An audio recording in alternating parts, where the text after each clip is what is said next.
Hi everybody, thank you so much for watching the video and wanting to learn more about our services and how we work with independent schools.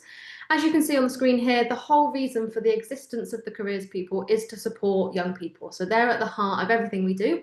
But alongside that, all of the products that we've created, we've done so to make careers professionals' lives easier and to help you to better plan, better structure, and better inform your young people through your careers programs.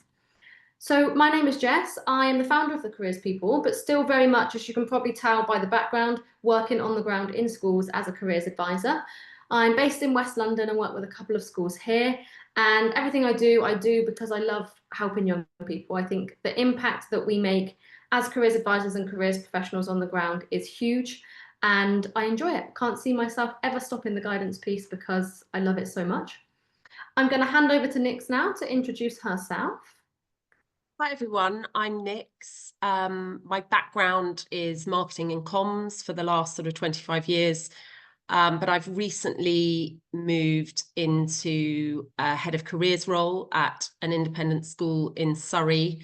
Really my passion and drive for this is to bring communications and the importance of that to young people and empower them to find their superpower. I think in the independent sector, following the norm and has always been part of what careers advisors have given to young people. But I come from a business background. I'm trying to bring real life careers experience to these young people whilst empowering them to find their own superpower. And actually, if they don't want to follow the norm, you know, there's lots of other things that we can do. And I think the independent sector has been guilty perhaps of a one size fits all approach. And I feel really strongly that we need to change that. I'm also a governor at an independent school in the Southeast and a member of the GSE and former contributor to the Good Schools Guide. So my experience within the independent sector is great. And, you know, taking marketing and careers, I think we can really help young people find what they need. So yeah, delighted to be here. Thank you. And just to explain the relationship here, I had a call with Nix a few months ago now. And by the end of the call, I was like, we need you. Because I know the state education world very well and I've been in it for years and I get all the challenges. But although the same, they are very, very different, the state and the independent schools. And so I needed someone with a bit more knowledge and a bit more experience. So that's why we brought Nix in to help us to make sure that what we think independent schools need is actually accurate and what is needed on the ground. So this is our team as it stands at the moment. So across the top there, you've got all of our advisors and myself, but there just wasn't room for me to be on the top. So all our advisors across the top there that are working in different schools, state and independent, across different regions.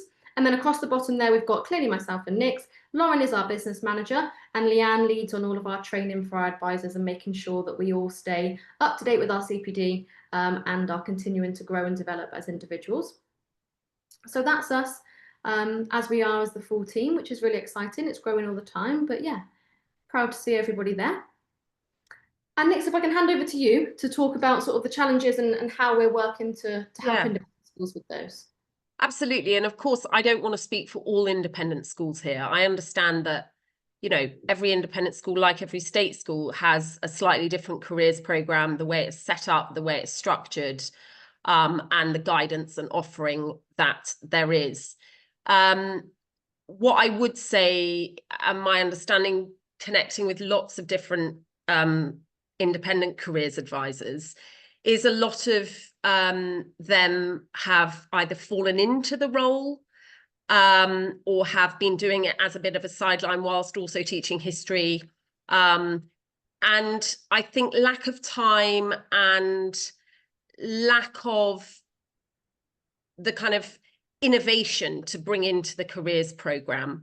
You know, I'm guilty of this within the school that I've been in. The way that they'd always done careers before I joined had just been the way they'd always done it.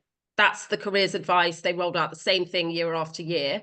And whilst perhaps that may not be the case for everyone, and it's not necessarily a bad thing if it works, I think what the careers people offer is the ability to bring in a really easy way, you know, low cost and time wise, some innovation into the programme. So, you know, some of the challenges, as it says there, that lack of time, budget restriction, you know, increased ISI focus. You know, they're much more focused around careers, as they should be. And of course, really importantly, the evolving demands of parents and students alike. You know, parents, students, they're more discerning, they're more demanding. The parents want to be involved, they're paying for the education, they want to know why their child hasn't been recommended a Russell Group University or whatever it is. But I think bringing some innovation and being able to freshen up the programme is really, really important. And I think for me, as a careers lead in a school, when I met the careers people, I was just really taken back by what they do offer and how it can make my job easier. So I think that's what makes it stand out for me. They have a real understanding of the sector. They're creative. They're also not a one-size-fits-all approach. You know, I've given them a couple of different ideas. I know a couple of other careers people within independent schools have as well, and they're really open to listening to that. So I think because they're a smallish organisation, they really value that two-way interaction. And on top of that, of course, all the kind of legislation and the knowledge allows them, us, the careers people, to create products and workshops and webinars and programs for schools that really, really, you know, click with the students, and help careers professionals, because, you know, we're all up against it. There's all a million things to do.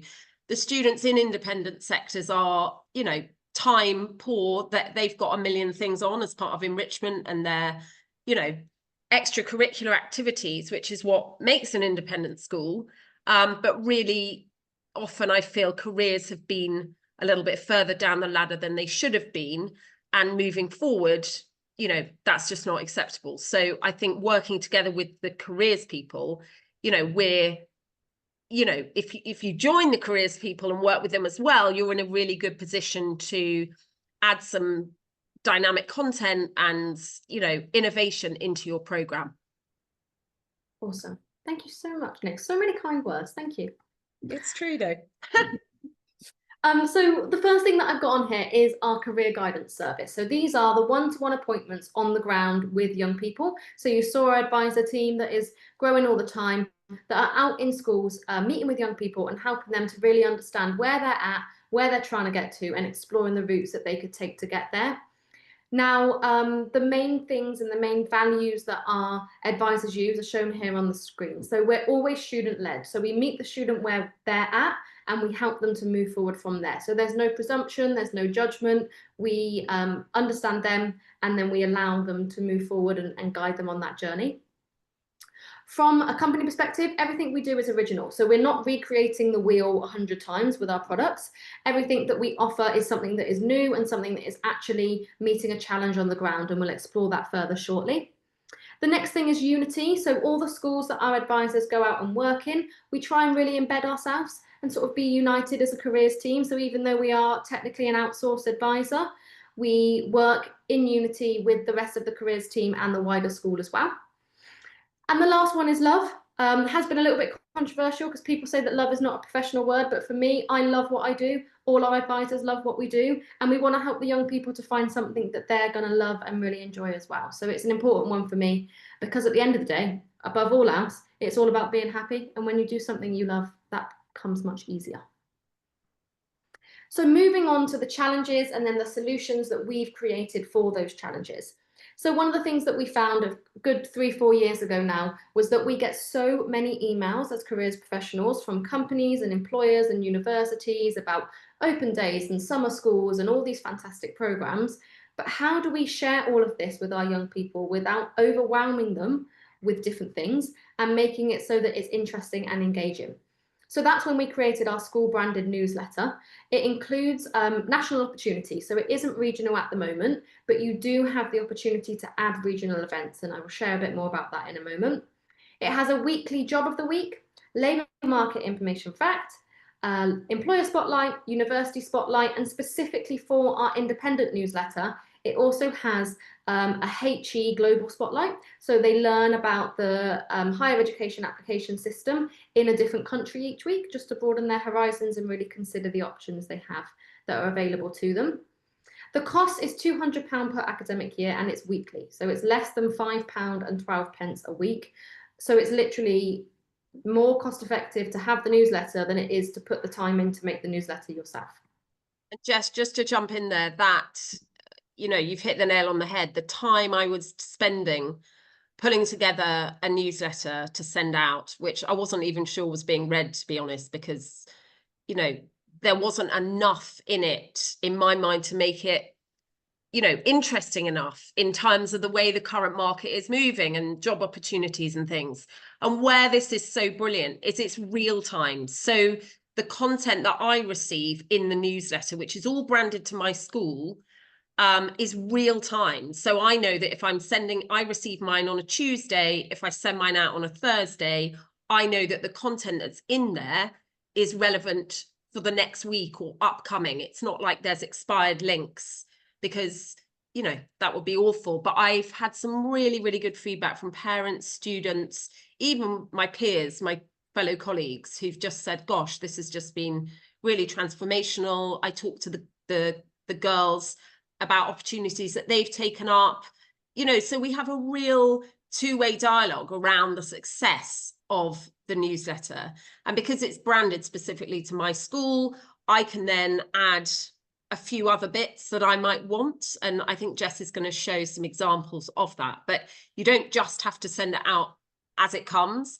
I spend a little bit of time just adding a couple of things that I know are really specific to me in the Surrey area, and any partners or companies that we work with, or any internal events that we've got going on, they all go in there as well. And that's something that I'm able to do very easily in Canva. Perfect. Thanks, Nix. I think the most important thing on this page that I've not already mentioned that schools really like is that no one can pay to be in the newsletter. And that's really important to me. So every opportunity is vetted. We make sure it's high quality, it's from a reputable organisation, and it's going to really benefit the students. So it's not like someone can just pay £200 or £500, whatever, and have their opportunity in there. It doesn't work like that. They're all really high quality opportunities that we know and students have done before, and we've experienced and know that they are good and high quality. So this is now a multi-award winning product because it won the Most Helpful Careers Tool in 2024 at the Careers and Careers Festival. And then in 2025 at the CDI Awards, it won the Innovative Product Award. So yeah, that's exciting. I'm claiming the multi-award winning for at least 10 years now. Just to be clear as well, it is very much focused on opportunities that the independent sector students can take advantage of, because initially that was a concern of mine, that if this has been really successful in the state sector, we all know that, you know, positive discrimination and all those kind of things, and is it possible for students to even apply for some of these opportunities that are in here? Well, the answer is yes, and I think the independent newsletter is very much vetted to ensure that that is the case for the students who receive it, in this case in the independent sector. Yeah, thank you, Nick. That's a great point. The main difference, and I get asked this a lot, so I'm glad you raised that, is that the state school newsletter has a lot of widening participation criteria style events in, and there's no opportunities in the state one that can be paid for, whereas in the independent one, there's nothing that's sort of widening participation or low income backgrounds, that kind of background, but they do have a few opportunities that have got a cost involved, because the independent schools that already have the newsletter felt like their parents would be happy with that. Of course, if that's not the case, you can remove them, but it's nothing, not thousands and thousands of pounds, things that are viable, high quality opportunities. So this is an example. This is the Queen Anne's newsletter, so you can see what it looks like. Every single one looks very different because it's completely branded to the school. So as you can see here, a range of different schools, and everything is different colors, different fonts, and we can work with your marketing team to ensure it meets your brand guidelines, because I know how important that is for you and your parents and your marketing team. So it can look very, very different from one school to the next. And from this initial template, as Nick has already said, you can change the opportunities and edit it as you see fit.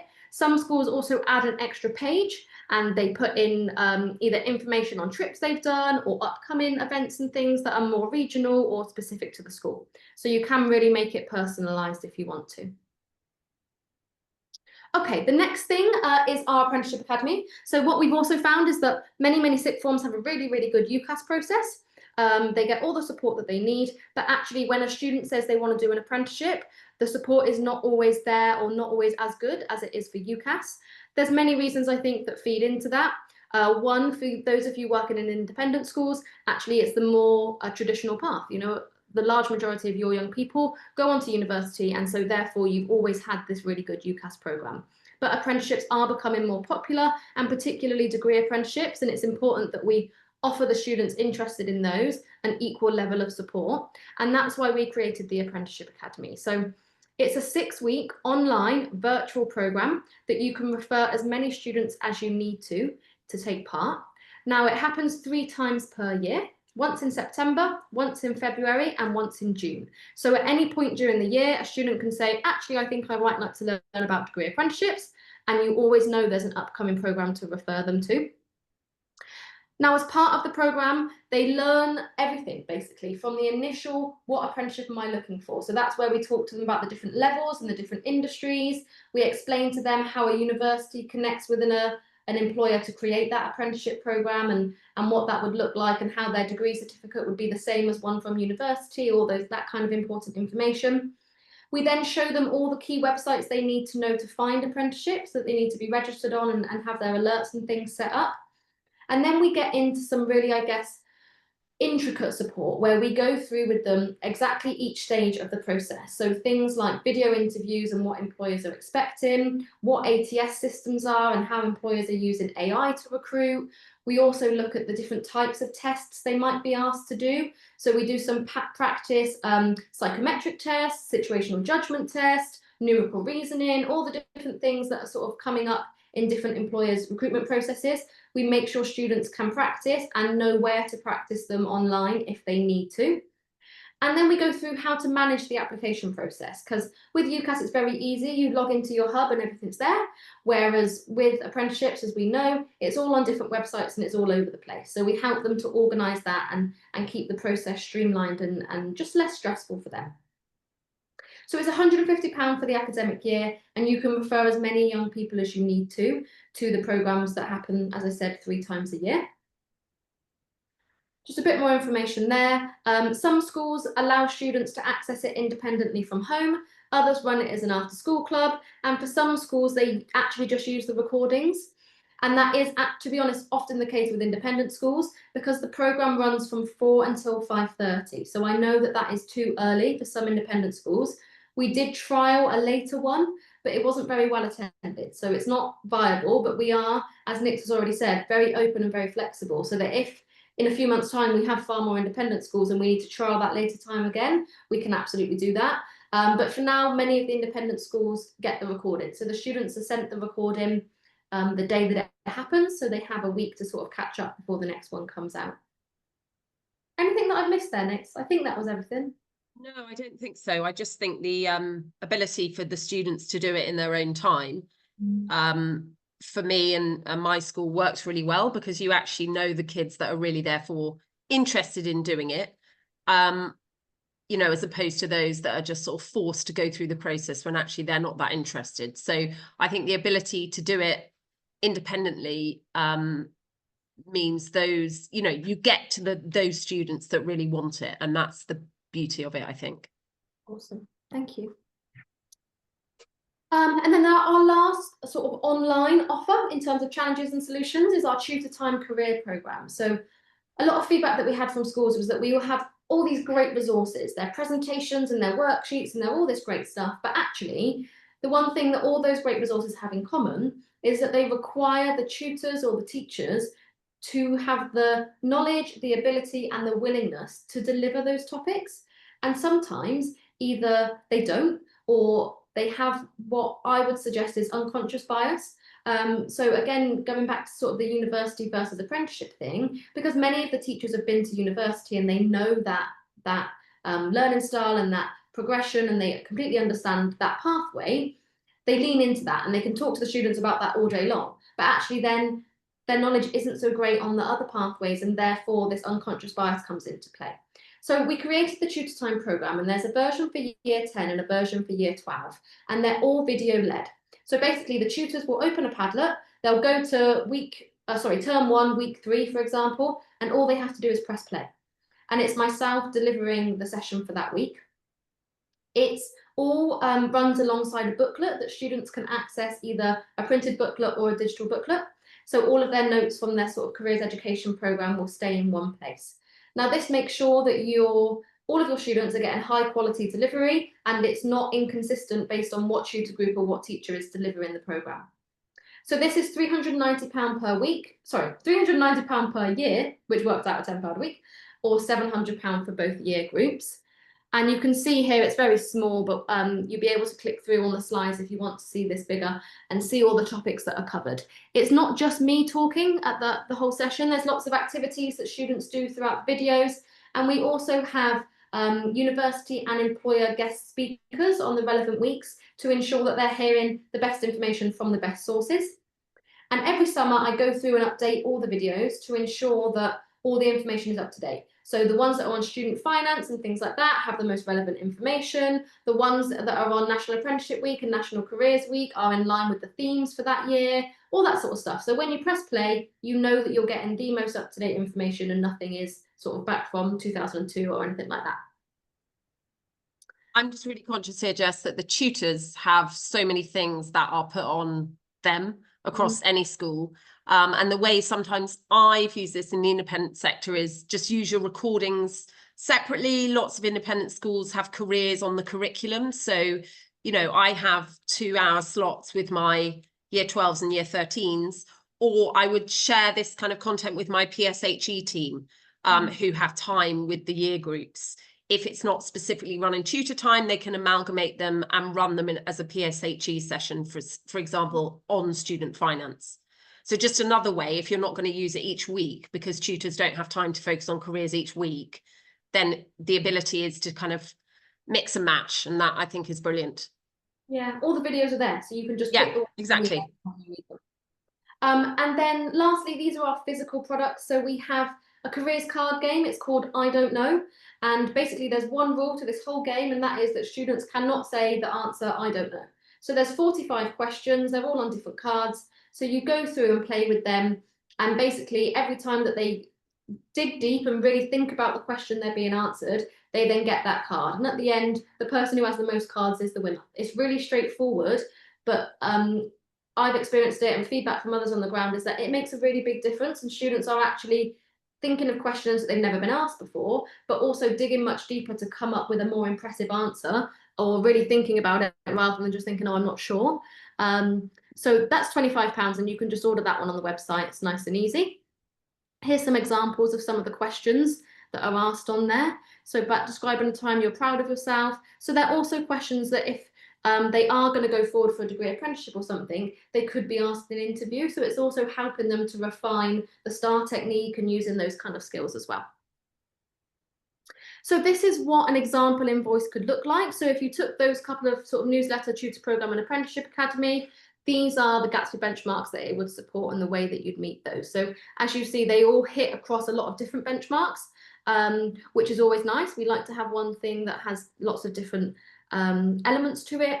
And we also have, they're on the website, but they're quite hidden, so I can share these in a better way. But we have pre-written descriptions of what the products are. So if you need to evidence anything with ISI coming in or anything like that, then you've already got the descriptions there of what benchmarks it's hitting, so that it, just like we said at the beginning, makes your life easier, saves you time. I've done as much as I possibly can to ensure that that is the case. And if there's ever anything that you think, oh, I could do with a letter to send home or a video to explain this to parents, then we can create anything that schools need, basically. The joy of being a small company. Here are some quotes for some other independent schools that are currently using some of our products. So you may recognise some of these names if you're in similar areas or connected on LinkedIn or something such like. So yeah, it's nice to see. Obviously, we make it each week, we brand it across all the schools, and we just send it out into the ether. But it's nice to see that it's landing on the ground and having impact, because that's the whole point. So yeah, really nice. If you're thinking that all sounds great, but I've not got the budget, or it's not the right time, or any other reasons, here are some free things that we have. So I share a lot on LinkedIn, but also I have a careers professional newsletter that goes out on a Monday. I'm very active across lots of different sort of social media sites, and I'm signed up to all the newsletters you can imagine. And I basically pull out all the best bits and just send out one email on a Monday. So if you want just one email coming into your inbox, mine is quite a good one. We also have our digital calendar that about 1,000 people download every year, which basically is a, as it says, digital academic calendar, but has all the careers, weeks and celebrations and things that you need to know about. And we also have an online platform called the Careers Circle. It's only for careers professionals, so it's a very much a safe space. We have a lot of training events and community events and virtual coffees that are actually really well attended by the independent schools. So we'd love to have more of you there. There's often no agenda. It's just a place to share and support and develop our own practice. Really pleased to announce that that's been sponsored by UCAS again for next year, which means we can continue to have really good speakers come on and really invest in our own training and development, which is nice. Everything on there is free and always will be. So please come and join us. We'd love to have some new faces and some familiar faces. And this is just a quote. So this is Sharon here, lovely Sharon, who's new to her role in oh my goodness, in an independent school. And I thought this was such a nice quote where she said, "I found my people." I was like, oh, that's lovely.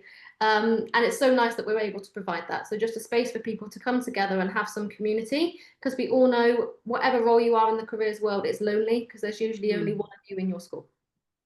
Yeah, it's brilliant. I really can't recommend that highly enough. I think the no agenda also works really well, because then we're driven by what's going on or what people want to talk about, and that sparks other ideas. So it's a really positive forum. Yeah, and I think if you've got a big challenge, you can bring it to the group and say, look, this is where I'm at, this is what I'm going on. This is what's going on. How would you approach it? Yeah, and just definitely. Learn from each other. Yeah. So the contact email address that's on there, that will come through to me. If there's anything where I feel like it would be good to have Nix in on the conversation, then I can rope both of us in. And if there's anything we can do to support you, we would be really open to discussing further. And thank you so much for your time. Thank you.